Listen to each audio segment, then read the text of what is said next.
Hi friends, எல்லாம் எப்படி இருக்கீங்க? இன்றைக்கும் கூட எங்களோட சமையல் என்னதுன்னா சோறு, ரெண்டு ரெண்டு பேருக்கு 2 மங்கு சோறு வருங்க. அப்புறம் கொஞ்சம் இறைச்சி பிரட்டல், அப்புறம் ஒரு 4 மீன் பொரிச்சது,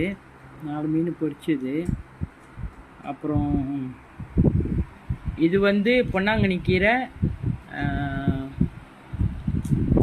புளிச்சக்கீரை, இன்னும் ஒரு கீரை பேர் மறந்துட்டேன்.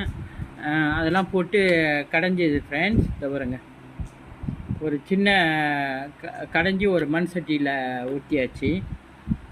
இது பார்க்க கொஞ்சம் கலர்ஃபுல்லாக இருக்குது. ஓகேங்களா ஃப்ரெண்ட்ஸ்? எங்களுக்கு பசி எடுத்துக்கிச்சு, நாங்கள் சாப்பிட போகிறோம். உங்களையும் அழைக்கிறோம். நீங்களும் நேரம் இருந்தால் இந்தமாரி செஞ்சு சாப்பிடுங்க ஃப்ரெண்ட்ஸ். ஓகேவா ஃப்ரெண்ட்ஸ்? நீங்கள் நல்லா இருக்க ஆண்டவனை பிரார்த்திக்கிறேன். ரொம்ப நன்றி ஃப்ரெண்ட்ஸ். தேங்க்யூ.